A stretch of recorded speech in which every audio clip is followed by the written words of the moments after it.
তুমি তো জানোই যে এসএসসি জিডির জন্য আমরা 50টা দিনের একটা স্টাডি প্ল্যান করেছি। তা আজকে আমাদের স্টাডি প্ল্যানটা কি, আজকে আমরা কোনগুলো পড়বো না পড়বো সেটা বলার আগে আমি তোমাকে কয়েকটা কথা বলতে চাই।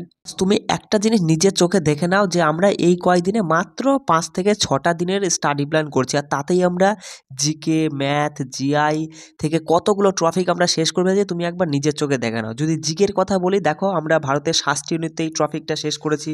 তারপরে চলে আসি আমরা প্রিভিয়াস ইয়ারে, মানে 10ই জানুয়ারি 2023 শিফটের 4টে শিফট এটা শেষ করে ফেলেছি।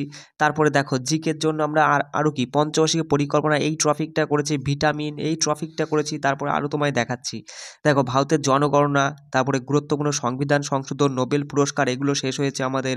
তারপরে যদি বলি উৎসব, বিভিন্ন দেশের মধ্যে আন্তর্জাতিক সীমারেখা, অলিম্পিক গেমস, তারপরে দেখো ফিফা বিশ্বকাপ, ভারতের গুরুত্বপূর্ণ গুহাচিত্র, গণপরিষদ সংক্রান্ত তথ্য, গুরুত্বপূর্ণ রাসায়নিক পদার্থ, ভারতের বিভিন্ন জায়গার উপনাম। দেখো তাই তুমি একবার নিজের চোখে দেখো, মাত্র 6টা দিন ক্লাস করে আমাদের স্টাডি প্ল্যান অনুযায়ী আমরা মোটামুটি নাই করে 15-16টা টপিক আমরা শেষ করে ফেলেছি জিকে থেকে। অঙ্কর কথা তুমি যদি বলো, দেখো শতকরা আমাদের শেষ হয়ে গেছে, মানে কিছুটা। ঠিক আছে, আমরা তো 2বার করে করবো, আমি তো বলে দিয়েছি। অঙ্কের জন্য আমরা কি প্রথমে দেখে নেবো ইজি টু মডারেট লেভেলের প্রশ্ন, তারপরে মডারেট টু টাফ লেভেলের প্রশ্ন দেখবো, তাই না? তাহলে শতকরা, পরিমিতি তুমি বলতে পারো।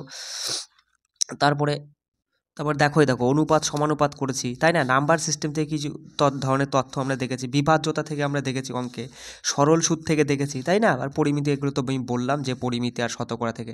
তাহলে এতগুলো অঙ্কেরও আমাদের টপিক শেষ হয়ে গেছে। জিকেও আমরা মাত্র 6 দিন ক্লাস করে আমরা এতগুলো কিছু আমরা কমপ্লিট করে ফেলতে পেরেছি।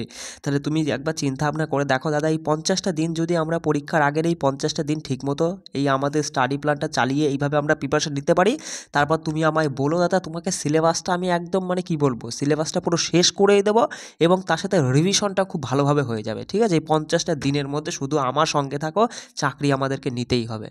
তো বস, আমি যদি জিআইয়ের কথা বলি, তুমি একবার শুধু আমাকে দেখে নাও যে জিআইতে আমরা দেখো প্রত্যেক দিন 5টা করে টপিক, 5টা করে প্রশ্ন, মোটামুটি 5×5 = 25, আর আমি এখানে 5টা প্রশ্ন তুলে দিই আর কি। তাহলে তোমার হচ্ছে 30টা করে প্রশ্ন তুমি প্রত্যেক দিন, মানে কি বলবো, তুমি প্রত্যেক দিন পাচ্ছ।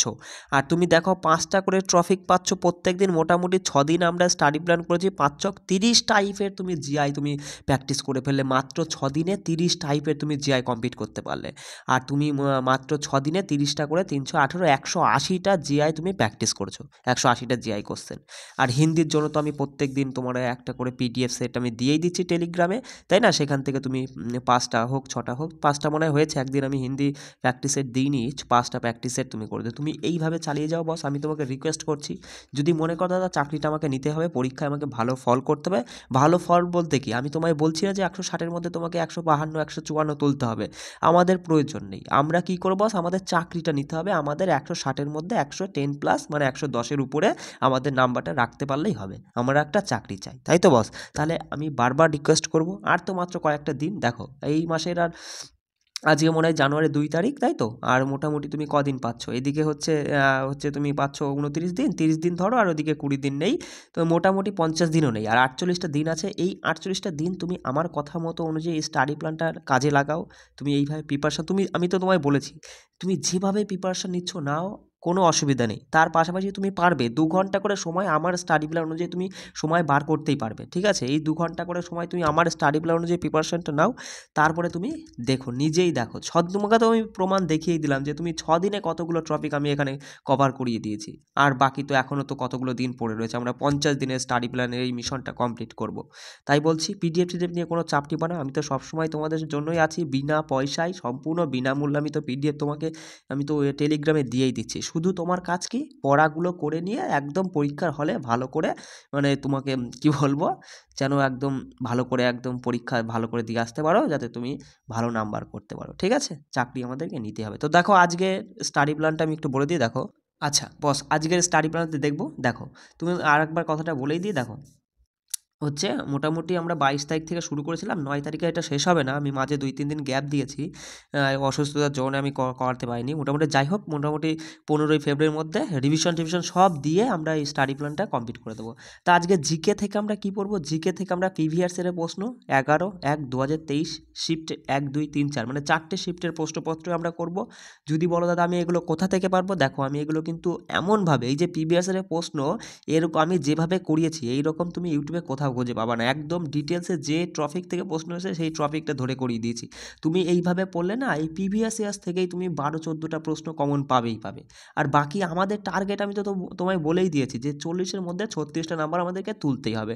আর বাকির জন্য তো আমি টপিক অনুযায়ী তোমাকে রিভিশন ক্লাস করাচ্ছি। তারপরে তোমার আমি দেখো, তারপরে হচ্ছে 21 থেকে 2023 সালে হওয়া SSC, CGL, CHSL, GD, MTS আসা প্রশ্নপত্রগুলো করিয়েছি কিছু, এবং আরও কিছু করিয়ে দেবো, তাই না? এগুলো করলে মোটামুটি তুমি নাই নাই করে তোমার মানে আমার উপর পুরো বিশ্বাস রাখতে পারো যে দাদা তুমি 32-34 নাম্বার তোমার কোথাও যাচ্ছে না জিকে থেকে, এটা তুমি পাচ্ছ শিওর, গ্যারান্টি দিয়ে বলবো, ঠিক আছে? আমাদের টার্গেট তো আমরা 36 নাম্বার তুলবো 40-এ, কিন্তু সেখানে তুমি একদম বিশ্বস্ত হয়ে মানে একদম আমার উপর বিশ্বাস রাখতে পারো যে দাদা যেভাবে বলছে আমি সেভাবে জিকেটা কমপ্লিট করলে পরে আমি এখান থেকে 32-34 নাম্বার পাবোই, ঠিক আছে? 2 নাম্বার এদিক ওদিক হতে পারে। দেখো এই যে এইটা দেখো আমি ক্লাস করিয়ে দিয়েছি, ঠিক আছে? পিডিএফ আমি দিয়ে দেবো, অসুবিধা নেই। আচ্ছা চলে আসি ম্যাথে আজকে তুমি গড় থেকে ইজি টাইপের প্রশ্নগুলো দেখবে। আমি প্রথমেই বলে দিয়েছি এখন আমরা কি করব, মোটামুটি 10-15 দিনের মধ্যে আমরা অঙ্কের জন্য ইজি টাইপের অঙ্কগুলো করে নেব, তারপরে মডারেট টাইপের অঙ্ক যাব, তারপরে আমরা টাফ লেভেলের অঙ্ক যাব। মোটামুটি মোদ্দা কথা দাদা, আমরা যেন অঙ্কে 20টা প্রশ্নের মধ্যে অন্তত নাই নাই করে 17-18টা প্রশ্ন সঠিক করে আসতে পারি। এবার এইগুলো তো আমি দেখো অঙ্ক তো আমার করিয়ে দেওয়া, আমি সময়টাই তো একটু অসুবিধা হয়ে যাচ্ছে, কারণ আমি জিকেতে এতগুলো কিছু লিখে আমাকে ক্লাস করাতে হয়। সেই জন্যই অঙ্ক তুমি ভালো কোনো একটা টিচার তো অলরেডি দেখে নিয়েছো, ঠিক আছে? এগুলো তুমি চটপট প্র্যাকটিস করে নেবে। এবার যদি কোনোটা বেঁধে যায় তাহলে তুমি কি করবে, তুমি যার কাছে প্রিপারেশন নিয়েছো তোমার শিক্ষক মহাশয়ের কাছে গিয়ে তুমি সেটা আরেকবার জেনে নেবে, ঠিক আছে? বুঝতে পারলে? দেখো এই টাইপের প্রশ্ন করবে, আমি চটপট একটু বলে দেওয়ার চেষ্টা করছি, শুনে নাও। প্রথম 101টি সংখ্যা স্বাভাবিক সংখ্যার গড় নির্ণয় করো। এই টাইপের প্রশ্ন বলছে 1 to the power Q, 2 to the power Q আর 3 টু দি এইভাবে 20 টু দি পাওয়ার কিউ এর গড় নির্ণয় করতে বলেছে। 4টি ক্রমিক জোড় সংখ্যা আছে, শেষ এবং প্রথম সংখ্যার গড় 11 হলে দ্বিতীয় এবং তৃতীয় সংখ্যার মধ্যে পার্থক্য কত? এই টাইপের প্রশ্ন দেখবে। x+2, x+5, x+8, x+11 এবং x+14 এর গড় 20 হলে তিনটি সংখ্যার গড় নির্ণয় করতে বলেছে, মানে প্রথম তিনটি আর কি, প্রথম তিনটি সংখ্যার গড় নির্ণয় করতে বলেছে। তারপরে দেখো 5 নম্বর প্রশ্ন যে 150 এবং 170 এর মধ্যে মৌলিক সংখ্যাগুলি গড় নির্ণয় করতে বলেছে।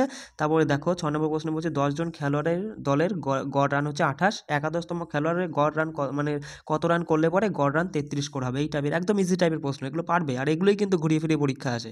দেখো পরপর 8টি জোড় সংখ্যার গড় 125 হলে প্রথম এবং শেষ সংখ্যার যোগফলটি নির্ণয় করো।